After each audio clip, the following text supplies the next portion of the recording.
सर्वे सन्तु निरामयाः सर्वे भद्राणि पश्यन्तु मा कश्चित् दुःखभाग् भवेत्। ओम शांति शांति शांति। एक बात आप सबको पता है कि हम अपनी भाषा के अनुसार अर्थ करते हैं। जिस भाषा में हम जन्मे हैं पले उन शब्दों के अनुसार ही हम आचरण करते हैं और अर्थ भी लगाते हैं। हम अलग अलग फल सब्जियों के नाम अलग अलग भाषाओं में बोलते हैं। इसी तरह धार्मिक मान्यताएं कुछ थोड़ी थोड़ी सबकी अलग है और कुछ एक है। हम जिस धर्म में जन्मे हैं उन मान्यताओं के अनुसार जीना और जो किसी और धर्म में जन्मे हैं मजहब में वो उसके अनुसार। किंतु धर्म की जो मूल बातें हैं वो सब में एक होनी चाहिए। जैसे धर्म है चोरी न करना, चोरी करना धर्म, झूठ बोलना धर्म। झूठ उतना बोला जा सकता है जिससे किसी का भला होता हो। जैसे बहुत छोटे बच्चों को सब कुछ सच नहीं बताया जाता। जिस उम्र में जिस सच की जरूरत नहीं है वो सच उस उम्र के बच्चों को नहीं बताया जाता। पहले सिनेमा आदि में भी वर्जित रहता था। कुछ पिक्चर शादीशुदा मैरिड लोगों के लिए होते, कुछ ये था कि जो शादीशुदा नहीं है, मैरिड नहीं है, वो पिक्चर बच्चे न देखें। जब हमें युद्ध करना हो या जिसे करना हो उसे युद्ध की जानकारी दी जाए, या आपातकाल में भी जिनको सुरक्षा की जरूरत पड़ती है उनको उसका ज्ञान दिया जाए। सबको सब ज्ञान देने से समय की बर्बादी होती है, परंतु ऐसा समय भी आ सकता है कि हर जन्मे व्यक्ति को सैनिक शिक्षा देनी पड़ जाए। पर विश्व में यदि सचमुच अध्यात्म और धर्म होवे तो हमारी बहुत शक्ति बच जाती है बुरे कामों में जो लगती थी। बहुत लोग अपनी शक्ति को बर्बाद करते हैं जिसे बचाना चाहिए। बहुत लोग अपनी संपत्ति को भी बर्बाद करते हैं। बच्चों को बुरे रास्ते से बचाना चाहिए। बच्चों को गलत चीजें खाने पीने से भी बचाना चाहिए। बच्चों को और बुरे बुरे कामों से बचाना चाहिए और उसका उपाय है शिक्षा।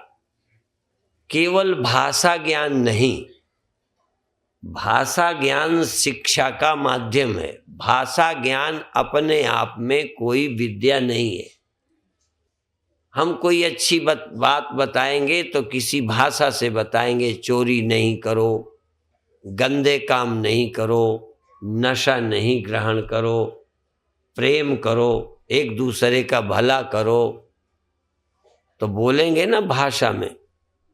तो शिक्षा तो है कि झूठ मत बोलो, शिक्षा है चोरी ना करो, शिक्षा है नशा नहीं खाओ पियो, किसी की हिंसा हत्या ना करो, ये है शिक्षा। पर मैंने किस भाषा में बताया अभी?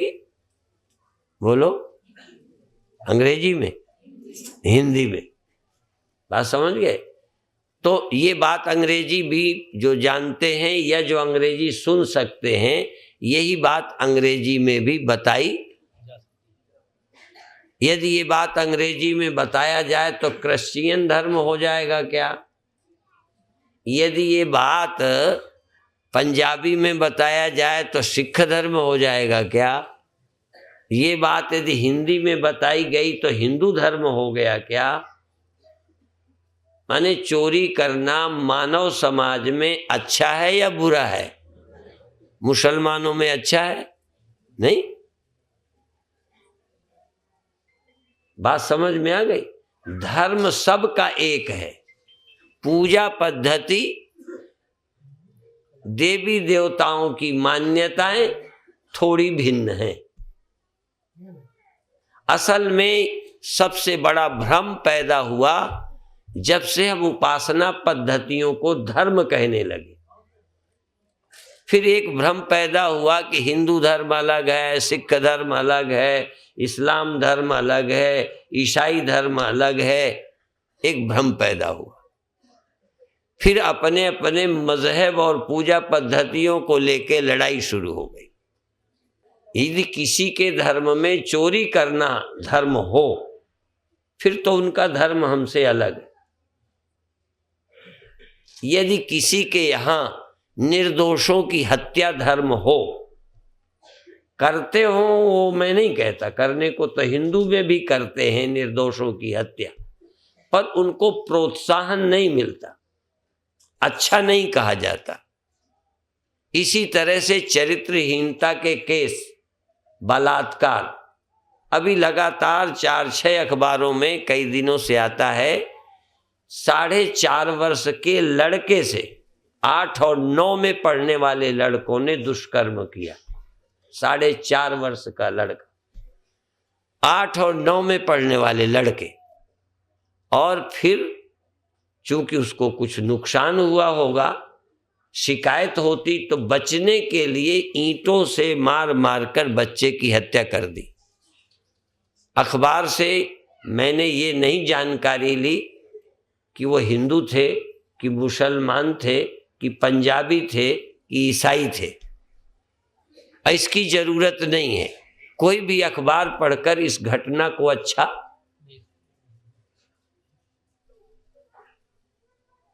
तो इस तरह के जो दुष्कर्म, इसी तरह छोटी छोटी बच्चियां जिनके शरीर नष्ट हो जाते हैं और बच जाएं तो फेंक जाते हैं या और मार जाते हैं जिससे सबूत न बचे।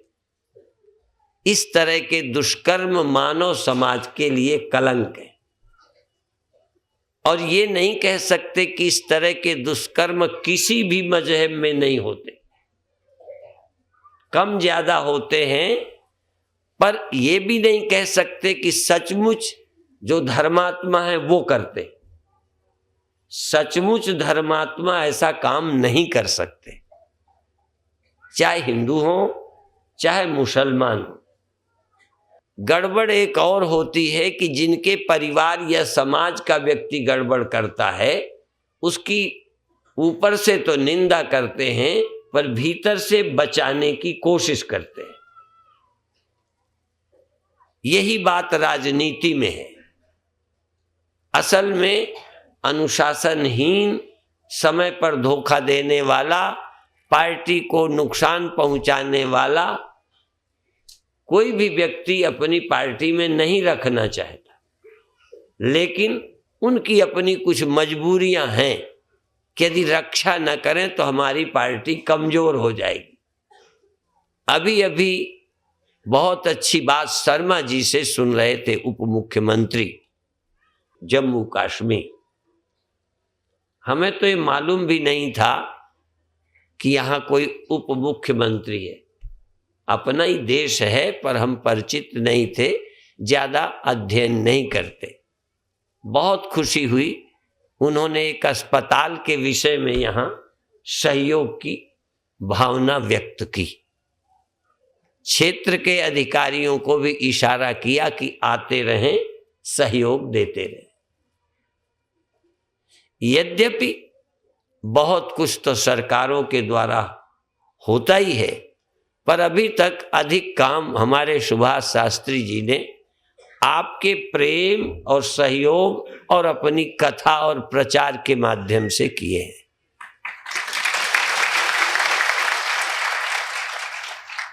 और संत विनोबा बहुत पहले से भी कहते हैं कि सरकारी काम असरकारी नहीं होता, असरकारी काम असल में असर करने वाले, प्रभाव डालने वाले कर्म तो जनता जनार्दन के द्वारा ही होते हैं।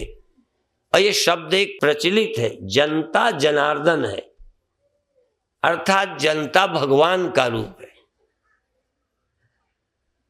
जनता जो काम करती है समझो भगवान कर रहे हैं। इसीलिए यदि जनता धर्मात्मा हो जाए, जनता अपना हित अहित समझने लग जाए, तो देश का, समाज का भला हो जाए। थोड़ी सी बात और, जैसे हम अक्सर कहते हैं कि इनमें एक भी व्यक्ति नहीं होगा जो ये चाहे हमारी चोरी हो जाए। हमारी चोरी हो जाए कोई नहीं चाहता, फिर भी चोरी होती है। क्यों होती है? क्योंकि जो लोग खुद अपनी चोरी नहीं करवाना चाहते वही दूसरे की कर रहे हैं। तो हमारे यहाँ धर्म की परिभाषा ये है कि जो चोरी हम खुद नहीं चाहते हम भी क्यों करें। यदि हमारी कोई हत्या करे ये हमें पसंद नहीं है तो हम दूसरे की हत्या क्यों करें। यदि हमारा नौकर, हमारे स्कूल का अध्यापक, हमारा वकील, हमारे एरिया की पुलिस यदि अच्छी नहीं होती तो हमें अच्छा बोलो। तो तुम भी तो कहीं अध्यापक होगे, तुम भी तो कहीं पुलिस में होगे, तुम भी तो किसी के नौकर, तो तुम्हें भी बुरा होना चाहिए कि अच्छा।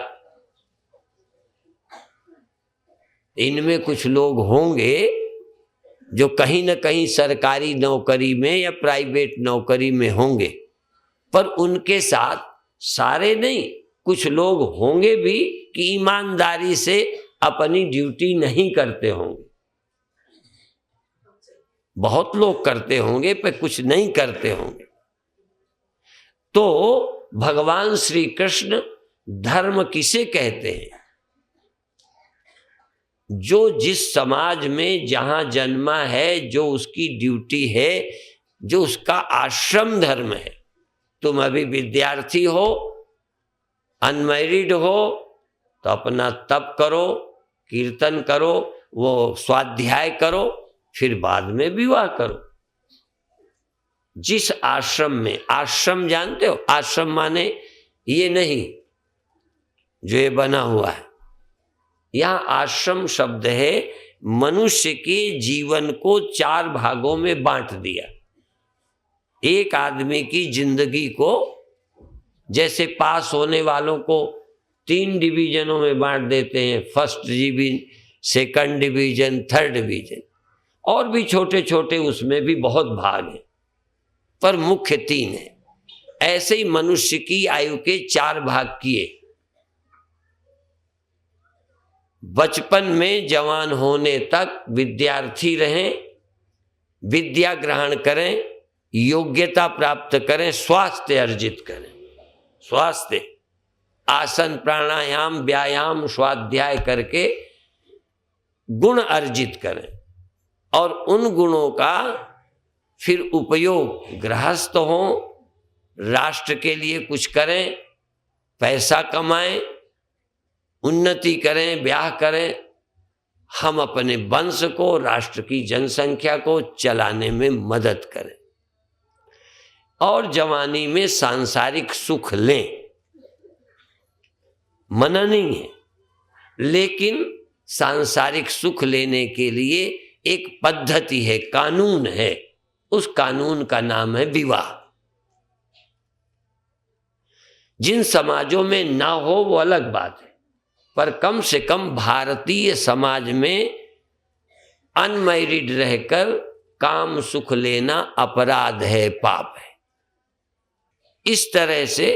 इसी तरह से जो दिमाग में पागलपन लाने वाले नशे हैं, उनका त्याग। गांधी जी ने नशे को बहुत मना किया। नशा करने के बाद बुद्धि में विवेक क्षमता नहीं रहती। मैं नाम नहीं बताऊंगा, पर एक भारत के संत अमेरिका भी रहने लगे, देश विदेश गए, पढ़े लिखे, लेकिन विदेश में जाकर नशे के शिकार हो गए, नशे के। तो मेरी दृष्टि से अमेरिका जैसे देश में रहकर पढ़े लिखे व्यक्ति होकर और सैकड़ों अच्छाइयां होने पर भी कुछ चीजों के शिकार हो गए, उनकी जिंदगी किसी के उपयोग की नहीं रही। वो किसी और की समस्या का हल तो छोड़ दो, खुद लोगों के लिए समस्या है। यदि वो हमारे पास रहना चाहें तो हमारा दिल नहीं करता कि वो हमारे पास रहें, क्योंकि उनके रहने से वो तो बर्बाद हैं, हमारी भी छवि खराब होती है। बात समझ में? तो बहुत सारे लोग देश में बहुत कुछ कर सकते हैं, अच्छे काम कर सकते हैं। अभी एक विदेशी महिला यहां आने वाली है अमेरिका से, आज आ जाएगी। वो इस आश्रम को देख के भी बहुत खुश होगी, क्योंकि अभी 3 महीने से भारत में हमारे साथ है। बहुत अस्पताल देखे, स्कूल देखे, होने वाला नहीं, जो काम हो गए हैं वो देखे। और फिर वो बोलती है कि यदि अमेरिका में इस तरह काम करने वाले और आध्यात्मिक शिक्षा देने वाले हों तो अमेरिका प्रगति कर सकता है। फिर एक बात और कहती है, वो कहती है यहाँ के लोग कहते हैं भारत के हम लोग गरीब और पिछड़े हैं। तो वो कहती है मेरी सोच इससे अलग है, इसके विपरीत है। अमेरिका पिछड़ा हुआ है और भारत बहुत आगे है अमेरिका से।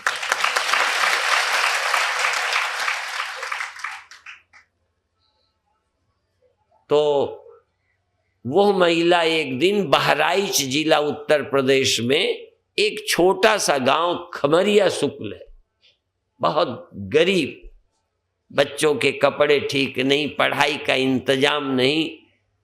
हम वहां गए, वो भी साथ थी। तो उसकी परीक्षा करने के लिए जिस देवी के कपड़े में कई जगह सिला हुआ था, कपड़ा गंदा था, साफ करने के भी साबुन पैसे नहीं थे, उसने 5 सिक्के चढ़ाए, 5 सिक्के। मैंने अजमाने के लिए वैलेरी से कहा कि ये रिच है, रिच, क्योंकि भारत को रिच धनी कहती है। तो चूंकि अमेरिका पैसे में धनी है तो पैसे में ये गरीब है। तो वो 1 मिनट रुकी, मैंने सोचा अब क्या बोलेगी, इसको पुअर नहीं कहेगी तो कहेगी क्या। मैंने कहा ये रिच है या पुअर है, तो थोड़ी देर रुक के कहती है रिच है। उनका भाई क्यों क्यों ये रिच है, धनी है। कहने लगे इस हालत में भी ये दे सकती है इसलिए धनी है। यहाँ के लोग क्षुधार्थ रंत देव ने दिया करस्थ थाल भी, 3 दिन से भूखे स्वयं रंत देव और उनकी पत्नी, कथा है पुत्र और बहू की भी, पर नाम रंत देव का प्रसिद्ध है। इतने में कोई भूखा दूसरा आ गया तो खुद भूखे होते हुए अपनी परोसी थाली उनको दे दी। यह है भारत, स्वयं भूखे रहकर दूसरे की भूख की चिंता, स्वयं दुखी रहकर दूसरे का ख्याल। आप हर घर में देखोगे छोटी बच्ची या छोटा बच्चा, उससे थोड़ा जो बड़ी बच्ची या बच्चा है उसकी नाक पोंछेगा, उसको गोदी में उठा लेगा, रोड में जाएगा तो पकड़ लेगा, रोता हो तो पुचकारेगा। ये आपके घर की बात है। स्वयं अभी छोटी है लेकिन अपने उससे छोटी के रोने को नहीं देख सकती, खिलाने लगती है। यह बात उन बच्चों के ही लिए नहीं, कुछ तो भारतीयों में है और नहीं है तो और होनी चाहिए कि आखिर तुम गरीब भी हो तो किसी से तो अमीर हो, तुम पिछड़े भी हो पर किसी से तो आगे हो, तुम बुरे हो तो किसी से तो अच्छे हो। तो जितने अच्छे हो, जितने सक्षम हो, उससे कम वाले की सहायता करनी चाहिए। तुम पढ़े हो तो थोड़ा पढ़ा दो, तुम समझदार हो तो दूसरे को समझा दो, तुम रुग्ण हो पर तुमसे ज्यादा कोई बीमार है तो उसको राहत दो, सहयोग दो, सीख लो। यही है हमारे यहाँ की परंपरा। हम भूल गए हैं, अब जलने लगे हैं। अपने से बड़े से सीखना क्या बुरा है। इसीलिए सिखाने वाले सम्मानित बिठाए जाते हैं, जनता नीचे बैठकर सुनती है। और ये भी हो सकता है कई बातों में तुम हमसे अच्छे हो, पर कुछ आध्यात्मिक बातें हैं जिसमें तुम हमसे पीछे हो सकते हो। उसको भी इसलिए समझ लेना है कि अच्छे आदमी को भी कई गुमराह करते हैं यदि समझदार ना हो।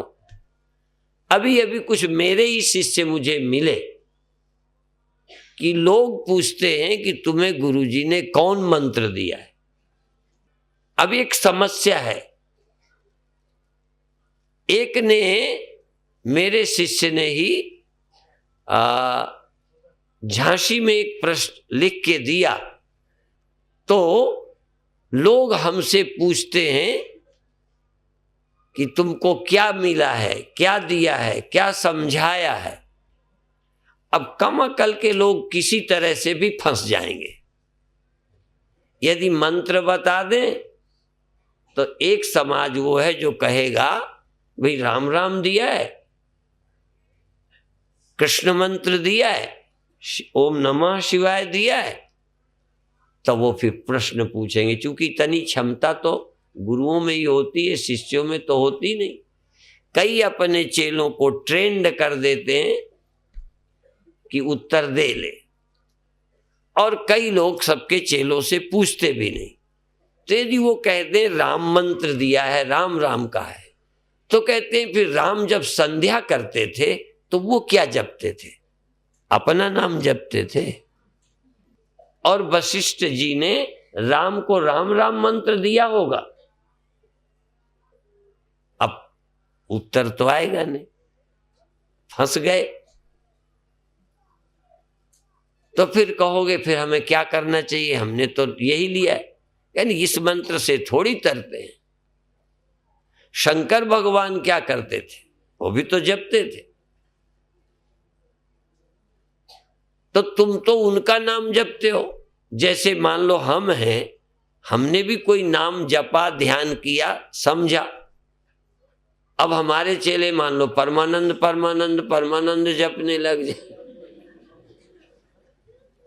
तो लोग कहेंगे कि भाई गुरु महाराज खुद क्या जपते हैं, वो मंत्र तो बताया ही नहीं। तो जो मंत्र गुरु जी जपते हो वो ठीक है। अब मान लो किसी ने यही कह दिया कि हमें तो सोहम मंत्र मिला है, सबसे आखिरी वाला, तो कहते हैं उसके तो तुम पात्र नहीं हो, ये तो बड़े ज्ञानियों की बात है, तुम अभी ब्रह्म हो गए क्या? माने दुनिया में बाबा नहीं है गुजारा किसी ढंग से, पकड़े जाओगे। या तो तुम अच्छी बातें जानते हो,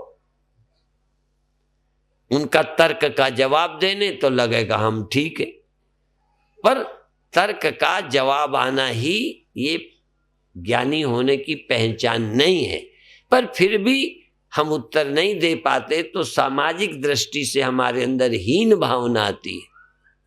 हम क्या कहना चाहते हैं कि एक बार आपको उत्तर देना आना चाहिए, जरूरी बहुत नहीं है। या तो फिर इस तरह के कहने वालों से संपर्क या संबंध नहीं रखना चाहिए। क्यों? हमें जो हमारे गुरु ने बताया करते हैं, और जरा उनसे पूछो तुम्हारे गुरु ने क्या बताया है, ये भी एक है। तो सीधे लोग ये नहीं कहते, हमारे हम कहते कि तुम्हारे गुरु ने क्या बताया, तो कहते कि हमारे गुरु ने बताने को मना किया है। तो बुरा नहीं मानो, तो जब तुम्हारे गुरु ने बताने को मना किया है तो हमारे गुरु ने तुम मूर्खों को बताने के लिए कहा है।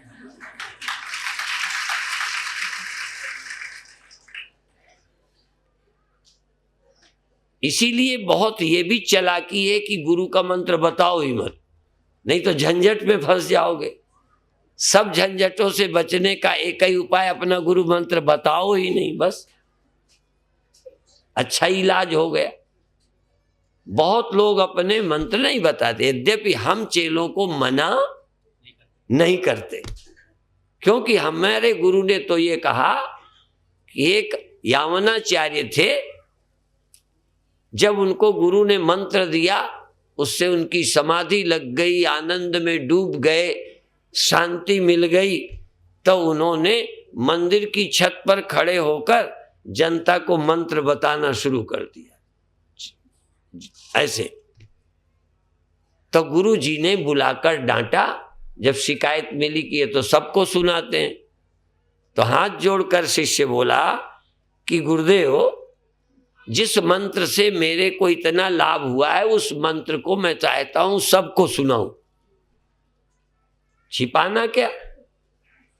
फिर कहने लगे सबको नहीं बताना है, गुरु ने मना किया था कि तुम नहीं बताना। तो हमारे गुरु क्या कहते थे, जब कोई ये कहे कि हमारे गुरु ने मंत्र बताने को मना किया है तो अपने गुरु से ही पूछ लो कि तुम्हारे गुरु ने तुम्हें मना किया था कि छूट दी थी।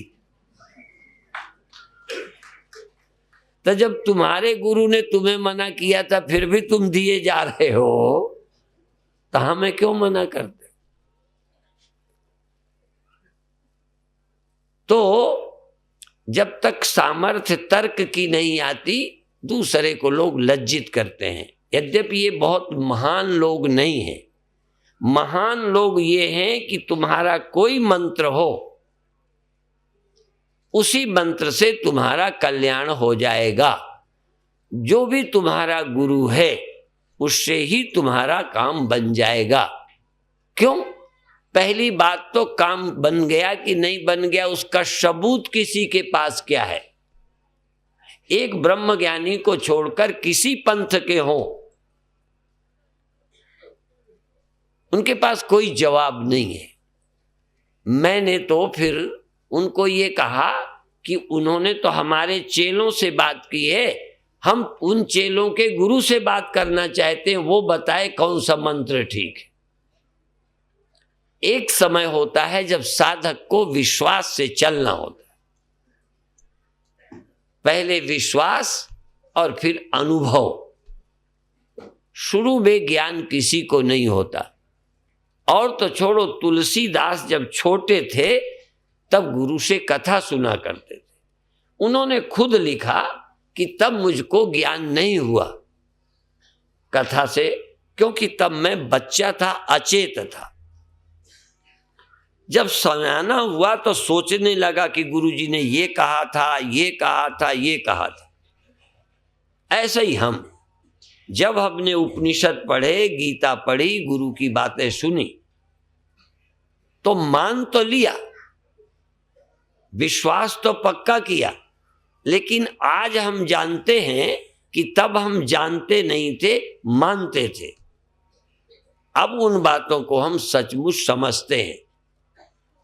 और अभी मैं प्रवचनों में कहा भी करता हूं कि 99% लोग यही कहते हैं कि परमात्मा बेअंत है, उसकी महिमा बेअंत है, उसका अंत कोई पा नहीं सकता, उसे कोई जान नहीं सकता, वो किसी के ध्यान में नहीं आते।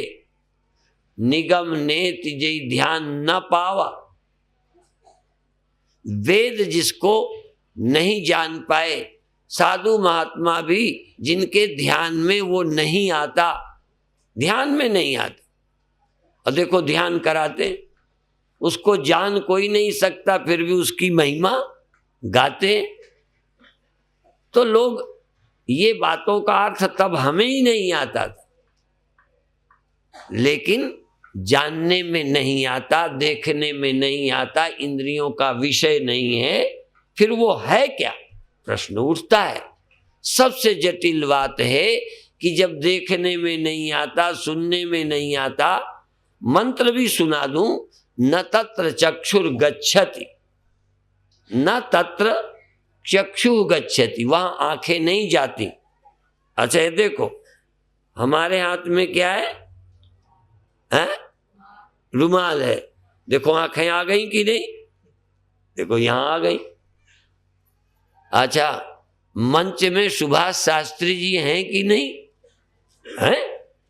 अच्छा, और ये टीन सेट जिस हाल पर बैठ के सुन रहे हो है, देखो। अच्छा, बोल रहे हैं हम, कान आ गए कि नहीं? देखो, कान आवाज तक पहुंच गए या कान तक आवाज पहुंच गई, आंखें रूप तक पहुंच गई।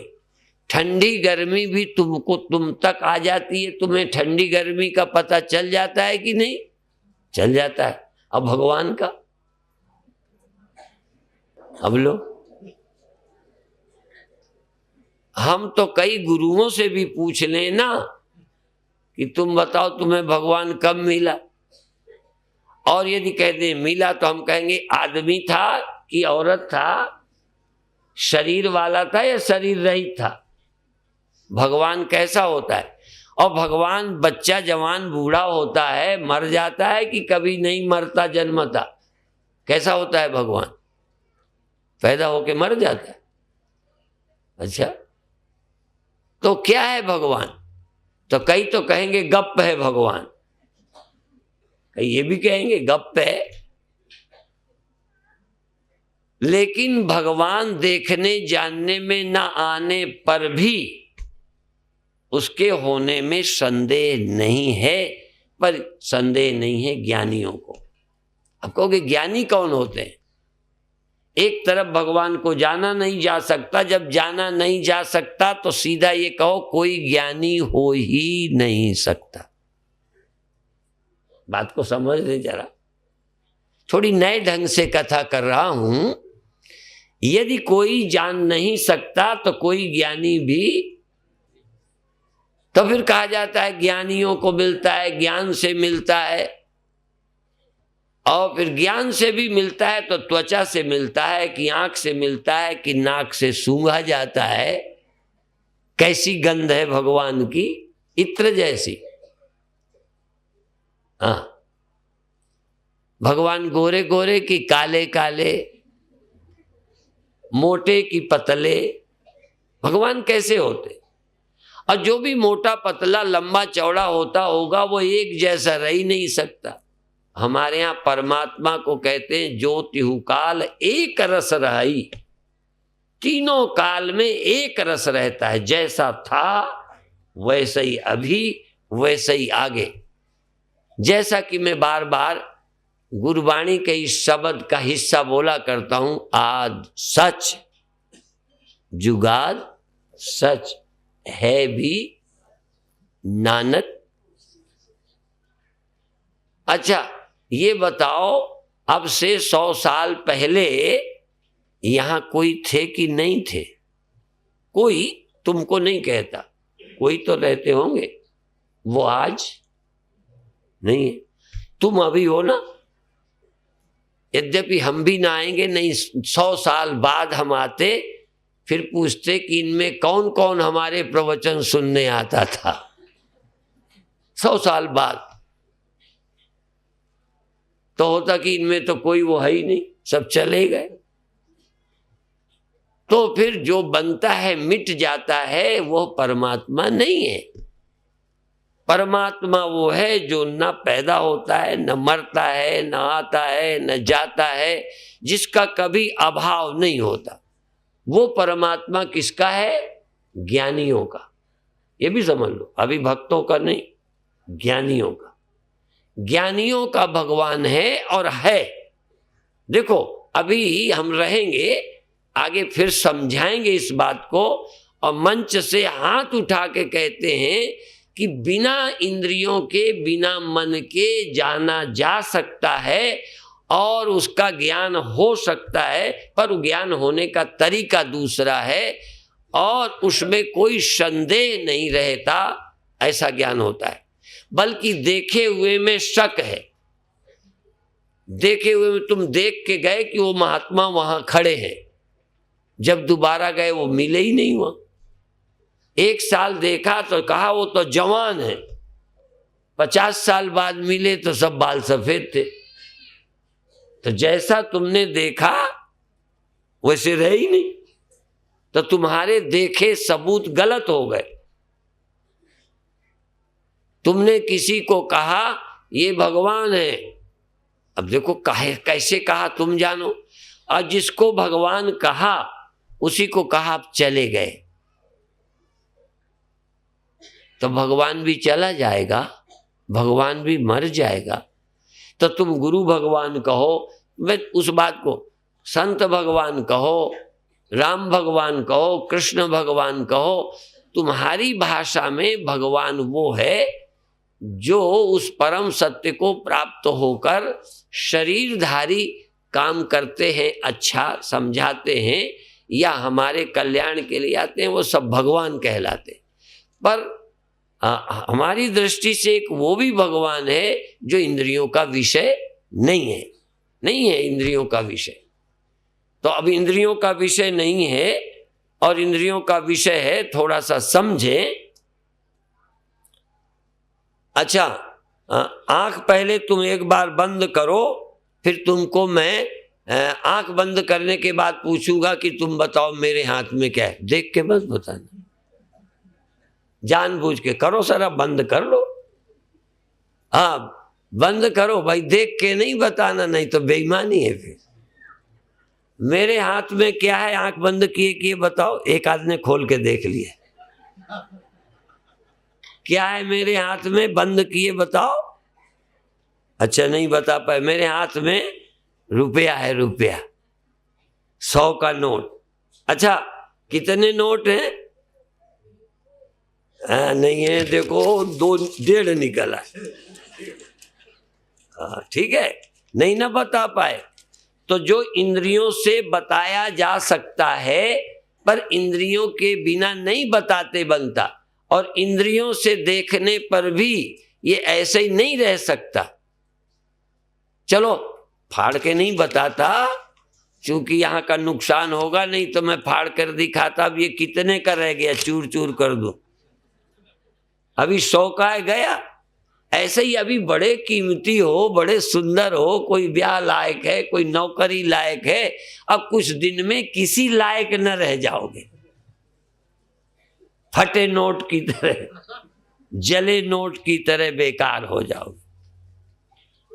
अब है तो कागज ही। एक जगह एक कुम्हार घड़ा बेच रहा था, तो एक खरीदने वाले ने कहा 2 रुपए का दे दो। अरे कहने लगे 2 रुपए का नहीं है, मैं मिट्टी नहीं बेचता हूं, मैंने बड़ी मेहनत की है, सुराही है, घड़ा है, इतने का नहीं है, लेना है तो 5 का ले लो। तो वो कहता है मैं भी कागज नहीं दे रहा, मैं फ्री नहीं ले रहा, नोट दे रहा हूं। देखो नोट कागज नहीं होता और घड़ा मिट्टी नहीं होता, बस थोड़ा सा एक डिजाइन दे के बेच रहा। ऐसे ही ऐसे ही मुहर लगा के छपा के धर दिया, कागज ही तो है। लेकिन इसकी वैल्यू अब इस देश में है तो विदेश में नहीं है। ये रुपया लेके हमें कोई वहां कुछ नहीं देगा। तो जो कीमत है वो ये काल की सीमा में है और मान्यता मिल भी जाती है। अभी बीच में नोटों की कोई समस्या थी, तो अभी कई भारत के ही जिलों में, एरिया में पर्ची से भी लेन देन होने लगा। पर्ची से, नोट नहीं, तय कर लिया। हमने कह दिया कि भाई हमारी छपी हुई पर्ची से जो चीज कोई देगा उसके पैसे का भुगतान हम कर देंगे। यही बात इनकी होती है, इसकी कीमत का निर्धारण करके चुकाने का। जिसके पास ये नोट होंगे गवर्नमेंट इस नोट के बदले कोई चीज देगी, बस एक मान्यता है, समाज भी चल रही है। ऐसे ये जो हम हैं, जवान हैं, बूढ़े हैं, जिंदा हैं, अब जिंदा है ना, फिर क्या हो जाते हैं, फिर उनका क्या करते हो, अचार डालते हो। लो, जिनको कष्ट होता है बाद में कोई तकलीफ नहीं, जिनको आग छू जाए, गर्मी है, ठंडी है, भूखे जाने क्या क्या सताता है, और मरे को कोई नहीं सतावे। आपके यहां मरे को कोई सताता है? अरे कसर तो नहीं छोड़ते, जलाते हैं, दफनाते हैं, बहाते हैं, पर कुछ नहीं। आप आश्चर्य करोगे कि है क्या ये, और क्या हो गया। एक ऐसी मशीन विचित्र जो जिंदा लगती है, फिर कहते मर जाएंगे। कौन है जो जिंदा है, कौन है जो मरता है? संतों गुरुओं ने गुरुवाणी में ऐसे शब्द अंकित किए हैं जिनमें एक प्रश्न किया है, कौन मुआ रे, कौन मुआ?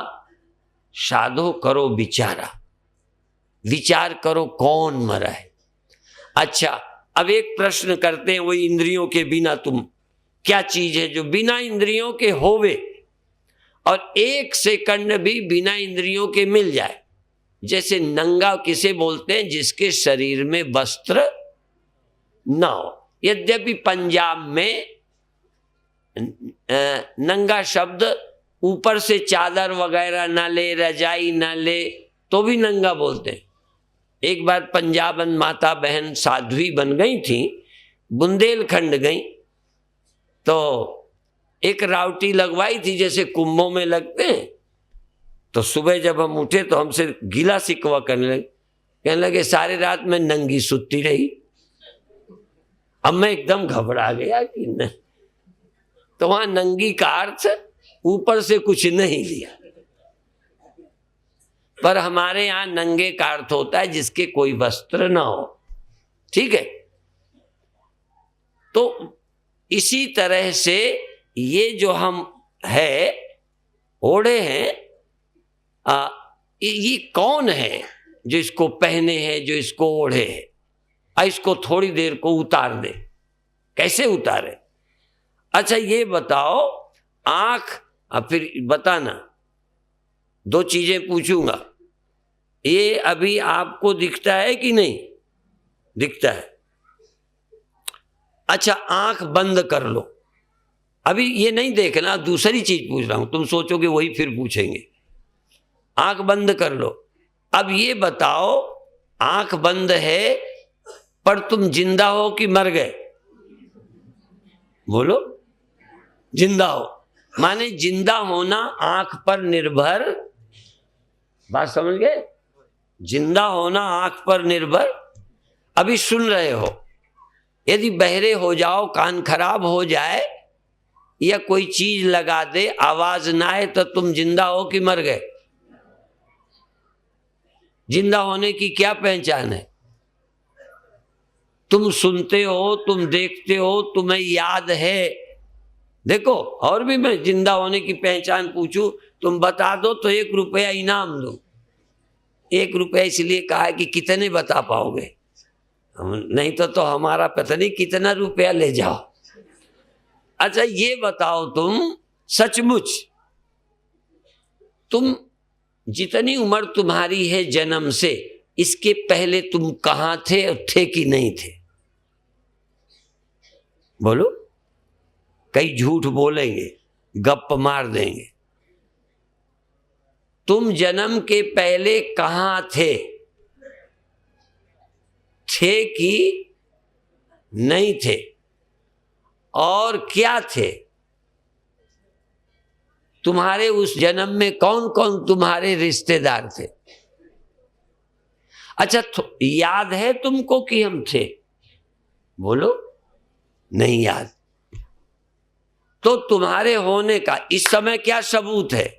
कहना हम कथा सुन रहे हैं, बैठे हैं, हमें पता है, माने इस समय भी ज्ञान है, यही तुम्हारे होने का सबूत है और कोई सबूत नहीं।